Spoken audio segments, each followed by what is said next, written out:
ये थाईलैंड की ग्रास है और ये जानवरों के लिए है और 1 एकड़ से आप 20 भैंसे से पूरे साल चारा खिला सकते हो। 6 बीघा से 20 भैंसे।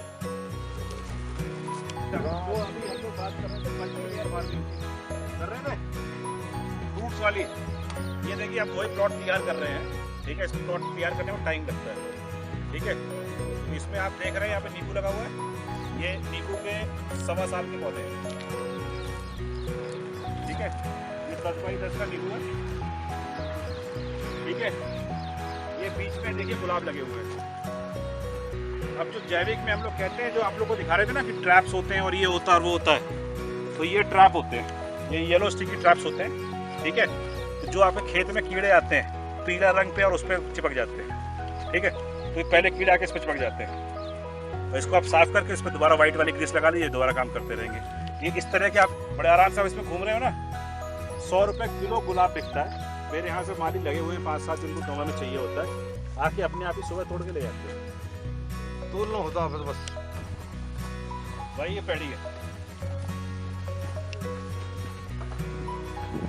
तो यहाँ में सब बीच में कुछ ना लग रहा आपके? लगा दो पहले।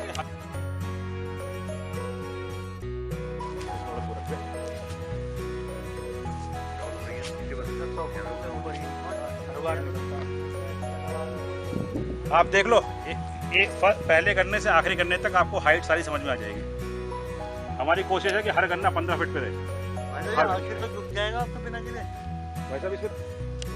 नमस्कार, स्पेस एज हाईटेक फार्म में आपका स्वागत है। मैं हूं आसिफ। आज मैं आया हूं गंवा गांव में, जो संभल ज़िले में है, और यहां पर आशुतोष जी के फार्म पे आया हूं मैं। आशुतोष जी जैविक के क्षेत्र में बहुत अच्छा काम कर रहे हैं और न सिर्फ खुद कर रहे हैं बल्कि वो लोगों को आकर्षित कर रहे हैं अपनी तरफ।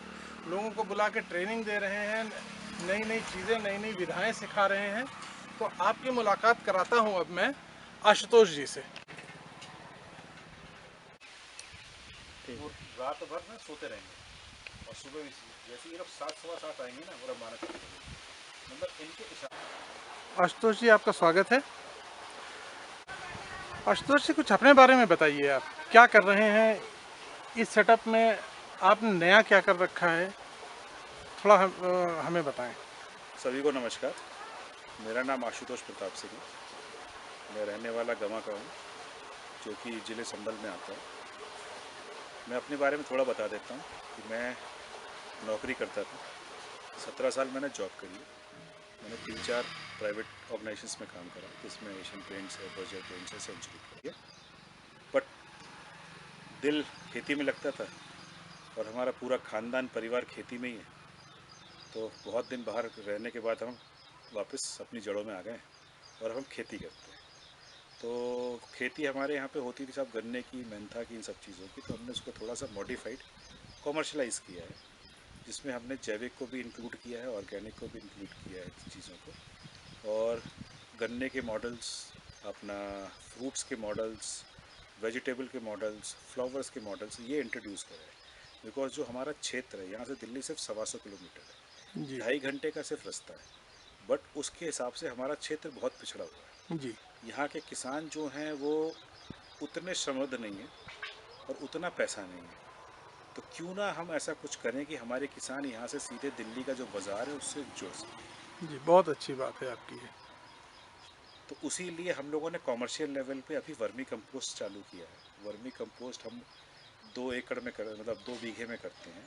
करीबन हमारी 10 से 15 टन महीने का प्रोडक्शन रहता है और आसपास के क्षेत्र के किसान हमसे ले जाते हैं, ठीक है।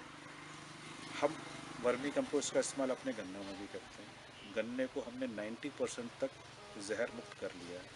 मैंने देखा है आपके गन्ने गन्ने बहुत बढ़िया हैं, उनकी पैदावार बहुत अच्छी हो रही है।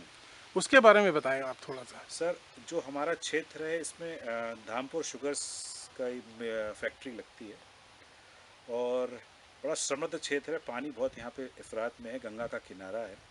उसके बाद भी अच्छा, गन्ना यहाँ की कैश क्रॉप है, प्रमुख फसल है, मतलब मेन फसल गन्ना ही है और पूरा क्षेत्र गन्ना करता है। लेकिन उसके बाद भी जो यहाँ पे एवरेज पर बीघे या पर एकड़ प्रोडक्शन की बात करूँ, पर एकड़ में बात करता हूँ, तो 220 से 240 का एवरेज है यहाँ पे प्रोडक्शन, जो कि इंडियन स्टैंडर्ड से, चाहे वो यूपी का स्टैंडर्ड हो, महाराष्ट्र और तमिलनाडु, तो बहुत आगे हैं, उससे भी बहुत नीचे जी। तो हम लोगों ने 3-4 तरह के मॉडल डेवलप करके कोशिश करी है कि हम कितना आगे तक ले जा सकते हैं गन्ने को। तो जो अभी हमारा करंट मॉडल है, इसको हम 8x4 कहते हैं, उसमें हम 100 से 150 कुंटल पर बीघा, मतलब मोटा मोटा आप मान के चले पर एकड़ में 600 से लेके 800 कुंटल पर एकड़ का एक्सपेक्टेड हमारा टर्न आउट रहेगा उसका। बहुत बढ़िया, बहुत अच्छा। आप तो काफ़ी ज़्यादा प्रोडक्शन लेने जा रहे हैं। इसके बारे में थोड़ा और किसान बताएं ताकि हमारे साथी लोग जान गन्ने के सकें। साथ जो हमने आपको 8x4 कहा है, तो इसमें हमारा 2 तरह का, हम गन्ने जनरली गन्ने के साथ सिर्फ एक ही सह फसली ले पाते हैं। हम इसमें गन्ने के साथ 4 और फसल लेते हैं एक साल के अंदर। 4 फसलें लेते हैं? 4 फसलें लेते हैं। बहुत अच्छी बात। और जैसे गन्ने आप जानते हो 2 साल की दो होती है भाई, एक बार कटता है फिर उसकी पैड़ी चलती है, जिसको जी, टूल कहते हैं। तो हमारा प्लान है गन्ना मिला के 2 साल के अंदर 10 फसलें। गन्ना बेसिकली एफडी जी। फसलों में हम आपको बता देते हैं कौन कौन सी फसलें लेते हैं। हम लहसुन लेते हैं, हम इसके अंदर सरसों लेते हैं, हम इसके अंदर मेंथा लेते हैं, हम इसके अंदर अरहर अपना मूंग ले सकते हैं और हम उड़द लेते हैं। तो ये हमारा मिक्स क्रॉपिंग चलती है। फिर गन्ना हो गया, नेक्स्ट ईयर का रोटेशन यही चालू हो जाता है। इसके अंदर गेहूं के टाइम पे गेहूं इन्वॉल्व हो जाएगा, सरसों के टाइम पे सरसों इन्वॉल्व हो जाएगी। इस तरह से अगर मुझे लगता है कि अगर इस तरह से खेती की जाए तो किसान तो लाखों रुपए साल में कमा सकता हाँ है। सर, अगर इस मॉडल से खेती करेगा तो पर एकड़ में किसान की नेट सेविंग 2 लाख के ऊपर होगी। बहुत बढ़िया बात है, बहुत अच्छा। तो कोशिश यही है कि पर एकड़, क्योंकि लैंड बढ़ नहीं रही है, महंगाई बढ़ रही है, जी जी एक्सपेक्टेशंस बढ़ रही है। जी। तो उस लैंड को कितनी मल्टीफोल्ड में, उसके अंदर हम कितना प्रोडक्शन इंक्रीज करके कितना एक्चुअल रेवेन्यू नहीं, प्रॉफिट कितना कमा सकते हैं। जी। तो हमारा फोकस प्रॉफिट के ऊपर है। अच्छा, इसके बाद हमारा आगे फ्यूचर में प्लान है कि हम बहुत सारी चीज़ों की प्रोसेसिंग भी करें। जैसे अभी हम जो लहसुन लगा रहे हैं उसको हम जिंजर गार्लिक पेस्ट में कन्वर्ट कर सकते हैं। जी। हमारे एक प्लॉट में हल्दी चल रही है, वहाँ पे हम हल्दी की प्रोसेसिंग कर सकते हैं। गन्ने के साथ हम ऑलरेडी गुड़, राब, शक्कर बना रहे हैं। सिरके का हमारा प्लान है इसको लेके। तो इसको जितना हम प्रोसेसिंग पे ले जाएंगे उतना ही हमारे क्षेत्र के किसान को फ़ायदा होगा। मतलब आप ये कहना चाह रहे हैं कि किसानों को वैल्यू एडिशन की तरफ बढ़ना चाहिए, बिना वैल्यू एडिशन के कोई ज़्यादा मुनाफा होने वाला नहीं है। देखिए, आज के टाइम में अगर आप वैल्यू एडिशन नहीं करेंगे तो आपके बीच में चेन्स बहुत जुड़ती जाएंगी। भाई, कस्टमर को तो एक्चुअल में खाना चाहिए होता है, जी। वो गेहूं नहीं खाता है, वो आटा खाता है। जी। या तो आप आटा बना के कस्टमर तक पहुंचा दीजिए, अन्यथा जो बीच में लोग जुड़े होंगे वो उसकी एक्चुअल में जो बेनिफिट्स हैं वो उनके पास चले जाते हैं। मिडल मैन को हटाना चाह रहे हैं आप? मिडिल मैन को हटाना तो नहीं चाहूँगा, मिडिल मैन को भी राइट टाइम वाली है कि मतलब भाई जो पैदा करता है, जो अन्नदाता है, मैक्सिमम प्रॉफिट मार्जिन उसके पास होना चाहिए। हाँ, उसको नहीं, उसको कुछ नहीं मिलता, लेकिन जो मिडल मैन है वो बहुत ज़्यादा बहुत पैसे ज़्यादा। कमाता तो है। जो प्रॉफिट शेयरिंग है उसको हम लोग को सही करना चाहिए। जी बिल्कुल। भाई, बहुत हर किसी की ज़रूरत है, प्रोसेसिंग वाले की भी ज़रूरत है, मार्केटिंग वाले की भी ज़रूरत, हर किसी की है। एक आदमी सब काम नहीं कर सकता। बट जो प्रॉफिट शेयरिंग का डिस्टर्बेंस है कि जो हर कोई किसी को भी बेवकूफ़ बना के या उसका शोषण करके जो प्रॉफिट की शेयरिंग गड़बड़ कर रहा है, उसको कंट्रोल करना चाहिए। बहुत अच्छी बात है। मैंने देखा आपने कुछ फूल वगैरह भी लगा रखे हैं, फूलों के साथ भी सह फसली कर रखी जी, है। हमने क्या है, जो मैंने आपको बताया कि हमने फ्रूट्स पे काम कर रहे हैं, क्योंकि हमारे क्षेत्र में जो फ्रूट्स है, चाहे वो आप मतलब बड़ा कॉमन फ्रूट होता है अमरूद, जी वो भी बाहर से आता है। मतलब जो इस क्षेत्र का लगने वाला है वो बाहर से आता है। जी हमारे क्षेत्र में आम के बाग हुआ करते थे, आज वो ख़त्म हो गए, जी। पता नहीं क्यों। तो हमने फ्रूट्स को बढ़ावा देने के लिए एक फ्रूट का मॉडल बनाया है, जिसमें हम 5-6 तरह के फ्रूट के प्लांट्स होते हैं, वेजिटेबल्स होता है, उसी के बीच में हमने फ्लावर्स को भी इंट्रोड्यूस किया। फ्लावर्स का पर्पस ये है कि देखिए हर गांव में आज के टाइम में मैरिज होम खुल गए हैं, मंदिर हैं, माली लोग होते हैं जिनको, अच्छा, बहुत लोगों को फूल हर महीने चाहिए ही होते हैं। तो जैसे गुलाब हो गया, गेंदा हो गया, गुलदाउदी, जो बेसिक कॉमन फूल है, ये हर गांव में, हर क्षेत्र में चाहिए होता है। होते। जी तो हमने गुलाब, गेंदा और गुलदाउदी लगा रखी है। ठीक है, ये गांव के ही जो माली हैं, ये आसपास के क्षेत्र के जो माली लोग हैं जो फूलों का काम करते हैं, जो फ्लावर्स का काम करते हैं, या मैरिज होम में जो डेकोरेशन का काम करते हैं, वो लोग आके यहाँ से खुद ही तोड़ के ले जाते हैं। ये मैं कहूँगा हर किसान अपनी बाउंड्री पे ये लगा ले, तो उसके लिए एक इनकम बन जाती है, जो आपके हर महीने थोड़ी थोड़ी कुछ ना कुछ रोज की इनकम फूलों से आनी चालू हो जाती जी, ये बहुत अच्छा मॉडल है आपका। और आपने को नेपियर ग्रास वगैरह लगा रखी है। है जी, जो हमने मैं देख रहा था। यहाँ पे हमने, क्योंकि हमारे पास 25 जानवर हैं, मतलब गाय और भैंसे मिला के, उसी से उन्हीं गोबर से अपना वर्मी कंपोस्ट बनाते हैं। तो उनके हरे चारे के लिए बहुत सारी लैंड हमें ऑक्यूपाइड करनी पड़ती है।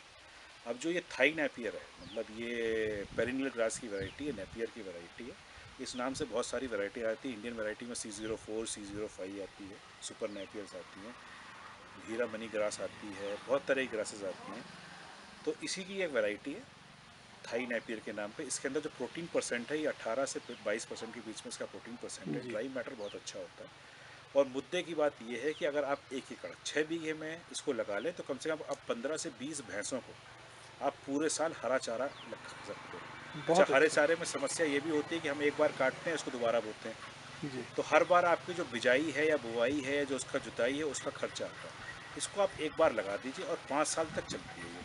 5 साल बाद दोबारा जोत के इसी के उससे बीज बन जाता है, इसको दोबारा आप इस्तेमाल कर लीजिए। ज़्यादा खर्च करने की ज़रूरत अच्छा, नहीं, इसी कम में से कम खर्च में कम काम से चल कम, जाता अच्छा है। इसी से एक चीज़ और आप कर लीजिए कि जो इसको आप पूरा एक डेडिकेटेड लैंड मत दीजिए। जो आपकी खेत की मेड़ होती है, जी हमारे यहाँ पता नहीं, एक तो मेड़ की बड़ी लड़ाई रहती है और मेड़ों का कोई इस्तेमाल नहीं करता। जी भाई मेड़ भी अगर आप देखेंगे, तो जैसे मैं आपको अपने 20 एकड़ की बात कर रहा हूँ, तो उसमें अगर मैं कैलकुलेट करने जाऊँगा तो मोटा मोटा आधा से 1 एकड़ मेरा मेड़ मेड़ में निकल जाएगा। जी जी इतना लैंड मेड़ पे होता है।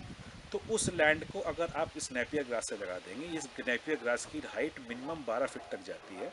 तो जो आपका, एक तो ये आपको मेड़ पे हो गया, तो आपको जो 1 एकड़ लैंड आपको डेडिकेट करनी थी, वो आपकी सेविंग हो गई, जिसमें कि आप कोई भी कैश क्रॉप कर सकते हैं। दूसरा, जितने भी बाहर से जो आज आवारा पशुओं का जो चलन है, या तो वो बाहर बाउंड्री पे खा के पेट भर लेंगे जी थोड़ा बहुत, या उनको एक बाड़ दिखाई देती जिससे वो अंदर नहीं आते हैं, तो आपकी फसल बची रहेगी। फसल बची तीसरा, रही। जितने भी हमारे शत्रु कीट है, जिसे हम बोलते हैं कीड़े लग गए या कुछ भी है, वो एक खेत से दूसरे खेत में उड़ते रहते हैं, और उनकी उड़ने की हाइट सिर्फ 8 फीट होती है मैक्सिमम, वो 8 फीट से ऊपर उड़ नहीं सकते। ठीक है, तो अगर ये आपकी बाढ़ खड़ी हो गई है, तो ये आपको अपने खेत में कीड़े को बहुत हद तक रोक देगी। तो जो आपका कीटनाशक का जो खर्चा है, वो बहुत 80 से 90% आपका कम हो जाएगा।